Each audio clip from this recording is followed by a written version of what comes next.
भारतीय मानसून के बारे में हम अध्ययन करेंगे। भारतीय मानसून क्या है? इसके पहले हमने भारतीय जलवायु के बारे में देखा था। भारतीय जलवायु को प्रभावित करने वाले कारकों के बारे में हमने अध्ययन किया कि भारत के जलवायु को कौन कौन से कारक प्रभावित करते हैं। अक्षांश स्थिति वाले, समुद्र तट से दूरी, समुद्र तल से ऊंचाई, धरातल की बनावट, फेरल का नियम, वायु दाब की पेटियाँ, ये सब चीज़ें हमने देखी थी। उसी के अंतर्गत आता है हमारे मानसून। मानसून के बारे में हम देखते हैं तो सर्वप्रथम मानसून के बारे में हम जान लेते हैं कि मानसून है क्या चीज़। मानसून शब्द का सर्वप्रथम प्रयोग किया गया था अल मसूदी के द्वारा। अल मसूदी कहाँ के रहने वाले थे? अरब के रहने वाले थे। यह शब्द जो मानसून शब्द है वो निकला है मौसम शब्द से। कौन से शब्द से निकला? ये मौसम शब्द से निकला है। कौन सा शब्द? मानसून। मौसम का अर्थ होता है पवनों की धाराएं जो एक दिशा से दूसरी दिशा पर प्रवाहित होती हैं। मानसून शब्द का सर्वप्रथम प्रयोग अल मसूदी अरब के रहने वाले थे। कौन से शब्द से निकला? अरब के। मौसम शब्द से निकला है। अब इसके बारे में हम देख लेते हैं कि मानसून क्या है। कि मानसून के बारे में हम एक छोटे से उदाहरण के रूप में समझने की कोशिश करते हैं। सबसे अच्छा टॉपिक है तो हम देख लेते हैं कि इसमें हवाएं किस प्रकार से चलती है। ये पवनों की दिशाएं हैं, लेकिन यह फेरल के नियम के अनुसार बदलती हुई चली जाती है। मैंने आपको इसके पहले फेरल का नियम बताया था। फेरल का नियम क्या होता है कि भारत का जो ग्लोब है या हम पूरे विश्व के ग्लोब की अगर बात करते हैं तो उत्तरी गोलार्ध और दक्षिणी गोलार्ध। फेरल के नियम के अनुसार जैसे ही हवाएं उत्तरी गोलार्ध में चली जाती हैं तो वो किस दिशा में चली जाती है? दाईं ओर। और दक्षिणी गोलार्ध में पवने हवाएं चलती हैं तो वो किस दिशा में चली जाती है? बाईं ओर चली जाती है। तो इसी आधार पर हम बात करने की कोशिश करते हैं। तो क्या होता है कि भारत के मध्य से एक रेखा गुजरती है, उसका नाम है कर्क रेखा। कर्क रेखा पर सूर्य की किरणें 21 जून को सीधी पड़ती है। जैसे 21 जून को सूर्य की किरणें सीधी पड़ती हैं तो हमारे भारत का टेम्परेचर बहुत अधिक बढ़ जाता है, जिस वजह से क्या होता है कि हमारे यहाँ पर वायु दाब क्या हो जाता है? निम्न हो जाता है। जबकि हम बात करते हैं कर्क रेखा से नीचे तो भूमध्य रेखा, और भूमध्य रेखा के नीचे भी कौन सी रेखा है? मकर रेखा। तो इस तरफ से हवाएं क्या होती हैं कि किस तरफ उड़ती हैं? वो भूमध्य रेखा की तरफ। भूमध्य रेखा पर कौन सा वायुदाब पाया जाता है? उच्च वायुदाब पाया जाता है। उच्च वायुदाब को पार करते हुए हवाएं किस तरफ बढ़ती है? वो कर्क रेखा की ओर बढ़ती है। तो फेरल के नियम के अनुसार क्या होता है? जैसे ही हवाएं भूमध्य रेखा से ऊपर आती हैं तो वो किस तरफ? दाईं ओर चलने लगती है। तो ये मानसून कहलाता है हमारे दक्षिण पश्चिम मानसून। दक्षिण पश्चिम मानसून के रूप में से जाना जाता है। अब देखो, मानसून की बात करते हैं तो मानसून क्या है? मानसून किस प्रकार से आता है? मानसून किस दिशा में जाता है? तो उन सभी चीज़ों के बारे में बात कर लेते हैं। तो एक छोटा सा मैं आपको नॉर्मली तरीके से समझाने की कोशिश करता हूँ कि मानसून को मान लेते हैं एक दूल्हा। अब दूल्हा है तो दूल्हा के साथ बाराती भी होते हैं, बजाने वाले भी होते हैं, ढोल नगाड़े बजाने वाले होते हैं, आतिशबाज होते हैं। आपको पता है जब मानसून आता है तो ज़ोर ज़ोर से बिजलियाँ चमकती है, गड़गड़ाहट होती है, बहुत तेज़ आवाज़ों से क्या आता है? हमारे मानसून आता है। अब मानसून कहाँ से प्रवेश करता है? हमारे भारत के दक्षिण में। दक्षिण में एक स्थान है कन्याकुमारी। कन्याकुमारी से प्रारंभ होता है, लेकिन अगर हम बात कर लेते हैं तो इसे मालाबार तट। मालाबार तट कहाँ पर है? केरल। यहाँ से क्या होता है कि ये मानसून भारत में प्रवेश करता है।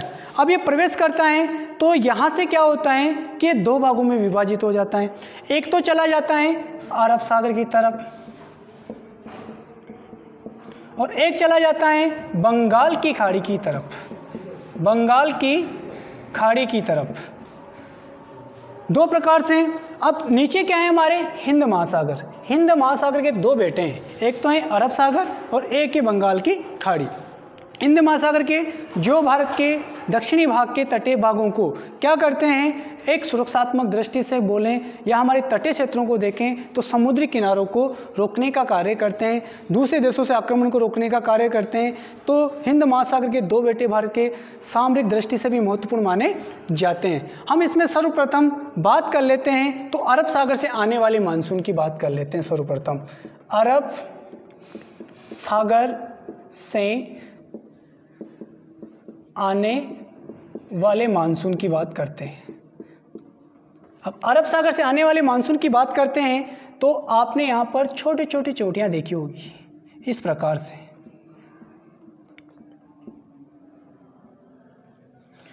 ये चोटियाँ हैं, हम बात करें तो इन्हें सह्याद्री की पहाड़ियाँ भी कहा जाता है। कौन सी पहाड़ियाँ कहा जाता है? इन्हें सह्याद्री की पहाड़ियाँ कहा जाता है। अब ये मोहरदार पर्वत न होकर भ्रंश कगार की है। भ्रंश कगार क्या होते हैं? जो टुकड़ों में होते हैं, जिनके मध्य क्या होता है? गैप होता है। अब सर्वप्रथम बात करते हैं कि मानसून कहाँ से प्रवेश करता है? हमारे केरला से प्रारंभ करता है। केरला में सर्वप्रथम अगर हम बात कर लेते हैं तो सर्वप्रथम सबसे ऊंची चोटी कौन सी आती है? अन्नामलाई गुड़ी की चोटी आती है। कौन सी आती है? अन्नामलाई की चोटी, जो सबसे ऊंची चोटी है। उसके बाद छोड़ा बेटा आती है, केंद्रमुख आती है, महाबलेश्वर की आती है। तो इस प्रकार से पहाड़ियाँ आती हैं। अब क्या होता है कि मानसून यहाँ से धीरे धीरे आगे बढ़ता है, इस प्रकार से आगे बढ़ रहा है धीरे धीरे। यहाँ पर क्या है? हमारे विंध्याचल पर्वतमाला, यहाँ पर क्या है? अरावली पर्वतमाला, और यहाँ पर पर्वतों का राजा, ये भी यहाँ पर दो भागों में विभाजित हो जाता है, हिमालय है। और यहाँ पर क्या है? सुलेमान, यहाँ पर किरकर। ये सब चीज़ें क्या हैं? भारतीय मानसून को आने से रोकने का कार्य करती है। अब एक छोटी सी चीज़ है, जैसे कहा जाता है कि भारत की जो पेटी थी वो यहाँ पर नहीं थी, पहले दूसरे स्थान पर थी, वहाँ से खिसकते हुए इधर आई। अब क्या होता है? कोई भी स्थान होता है, जैसे कि एक जानवर है, उसके सींग हैं, अगर वो इधर से खिसक के आएगा, किसके टक्कर मारेगा? वो हिमालय की। तो हिमालय की टक्कर मारने से आगे का भाग तो धंस जाता है और पीछे का भाग क्या हो जाता है? उड़ जाता है। तो इसकी जो नीचे की जितनी भी चोटियाँ मिलेगी आपको, पर्वत चोटियाँ, वो क्या मिलेगी आपको? ऊंची उठी हुई चोटियाँ मिलेगी। जैसे अन्नामलाई की बोली मैंने आपको, छोड़ा बेटा बोली, महाबलेश्वर, धीरे धीरे इनमें ऊंचाइयाँ कम होती हुई चली जाती है। ये आगे भी बढ़ती रहती हैं और इस प्रकार से इन क्षेत्रों से होकर ये इस तरफ भी आने की कोशिश करते हैं। तो सर्वप्रथम हम बात कर लेते हैं इनकी। और इसके अलावा एक जो शाखाएं वो इस तरफ चली जाती है। अब इस तरफ चली आती हैं तो वो शाखाएं क्या करती है? बहुत अधिक वर्षा करती है।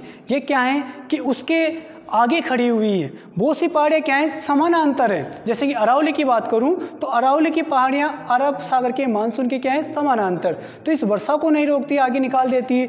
लेकिन इधर गारो, काशी, जयंतिया, नागा की पहाड़ियाँ, पटकोई की पहाड़ियाँ हैं, वो क्या हैं? अरावली अरब सागर से आने वाले मानसून की बात कर रहे हैं। तो इसके अलावा एक शाखा जो इधर जाती है वो बंगाल की खाड़ी होकर जाती है, वो इन वर्षा को रोक लेती है। कहने का मतलब यूँ है कि बड़े जोर जबरदस्त तरीके से ढोल नगाड़े बजाते हुए कौन जा रहा है? अभिमन्यु जा रहा है, जिसका स्वागत कौन सी पहाड़ियाँ कर रही हैं? गारो, काशी, जयंतिया की पहाड़ियाँ करती, बहुत अधिक वर्षा कर देती है। जिसमें एक स्थान है जिसका नाम है मोसिनराम, मेघालय के अंतर्गत स्थित है, जहाँ पर विश्व की सर्वाधिक वर्षा होती है 1142 सेंटीमीटर के लगभग, जो विश्व में सर्वाधिक वर्षा वाला क्या माना जाता है? स्थान माना जाता है। अब सर्वप्रथम इधर से जो अरब सागर की मानसून से उठी, कहाँ पर आई? मालाबार तट, केरल से। माना जाता है इसका समय 1 जून से 5 जून के मध्य के अंतर्गत। सर्वप्रथम ये अन्नामलाई की पहाड़ी से टकराएगी। यहाँ पर छोटी छोटी पहाड़ियाँ भी हैं, इलायची की पहाड़ियाँ भी हैं, नीलगिरी की पहाड़ियाँ भी हैं, उनसे भी टकराती है। लेकिन सर्वप्रथम जो मानसून होता है वो किससे बात करेगा? सबसे ऊंची पहाड़ी से। वो कौन सी? अन्नामलाई। अब सबसे ऊंचा होगा तो सर्वाधिक वर्षा करेगा, क्योंकि क्या होता है कि जितनी ऊंची होती है तो उतनी तेज मानसूनी हवाएं आती हैं, तो मानसूनी हवाओं को रोक लेती है और वहाँ पर सर्वाधिक वर्षा करती है। लगभग 300 सेंटीमीटर के लगभग यहाँ पर क्या होती है? वर्षा होती है।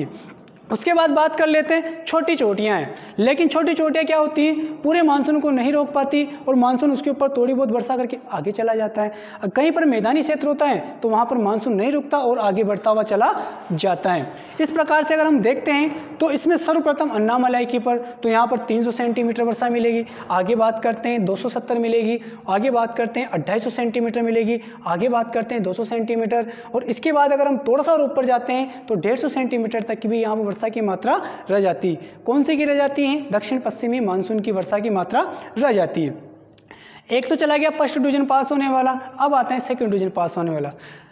सेकंड डिवीजन वाला सोचता है फर्स्ट होके क्या करना है, बाद में भी चलते हैं। अब ये एक जो शाखा है जो फर्स्ट डिवीजन वाली, वो तो क्या है? आगे बढ़ जाती है। अब जो सेकंड नंबर की आती है वो इन भ्रंश कगारों से इस तरफ जाने की कोशिश करती है। तो कुछ वर्षा वो सह्याद्री के पश्चिम में भी तो कौन से जो पश्चिम में है उसने किया, और सेकंड में किसने किया, सह्याद्री के पूर्व में जो कुछ वर्षा करती है। आपने देखा होगा कि इसकी जो पश्चिम जो शाखा होती है इसके पश्चिम में तो सर्वाधिक वर्षा होती है, पूर्व में बहुत कम वर्षा होती है।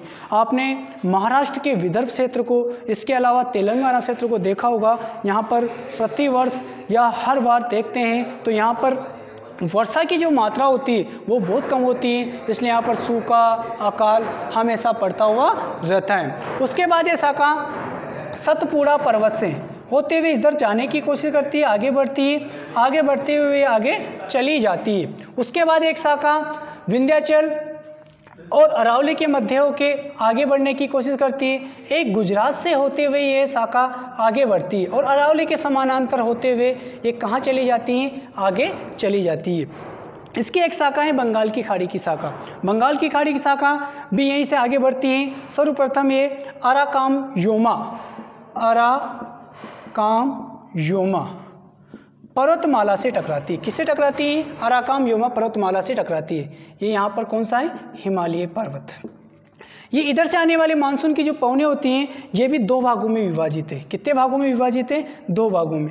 इसकी एक शाखा तो क्या है, आगे बढ़ते हुए अराकाम योमा पर्वत से टकराती हैं, जहाँ पर नागा पर्वत हैं, पटकोई हैं, गारो, काशी, जैंतिया की पहाड़ हैं। ये क्या है, जो मानसून आ रहा है उसके क्या है, आगे खड़ी हुई है। तो आगे खड़ी होगी तो क्या होगा, जैसे मानसून टकराएगा तो क्या करेगा, वहाँ पर सर्वाधिक वर्षा करेगा। उसके बाद ये शाखा क्या करती है कि इस प्रकार से आगे बढ़ती हुई चली जाती है। यहाँ तक ये क्या करती है, 200 सेंटीमीटर वर्षा करती है, फिर आगे बढ़ती है, फिर आगे बढ़ते हुए चली जाती है। और यहाँ पर अपनी जो सहेली थी, जो पहले भटक चुकी थी, उस शैली से क्या है, मिलन करती है। और इसका मिलन कहाँ पर होता है, माना जाता है इसका मिलन स्थल है धर्मशाला। और धर्मशाला कहाँ पर है, हमारे उत्तराखंड में। यहाँ पर इनका मिलन स्थल होता है, जहाँ पर ये क्या करती है, वर्षा करती है। इसकी एक शाखा क्या करती है, पश्चिम बंगाल से चली जाती है। पश्चिम बंगाल से आगे बढ़ती है तो पश्चिम बंगाल, बिहार, यूपी, एमपी और राजस्थान के दक्षिण पूर्व में सर्वाधिक वर्षा करती है।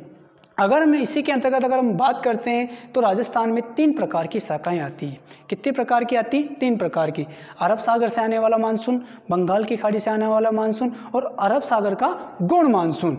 अरब सागर से आने वाला जो मानसून होता है वो राजस्थान के पश्चिम से प्रवेश करता है, तो वो पश्चिम से क्या है कि अरावली के समानांतर है, तो अरावली के समानांतर वो आगे बढ़ जाता है और वो वर्षा नहीं कर पाता। इसका एक मेन रीजन कारण क्या है कि वो भाग क्या है, मरुस्थलीय क्षेत्र भी है, इसलिए वहाँ पर सर्वाधिक गर्मी पड़ती है। सर्वाधिक गर्मी की वजह से वहाँ पर मानसून में जो वायुदाब की पेटियाँ होती है वो निम्न होती है और उसको अवशोषण करके उसको आगे बढ़ा देती है।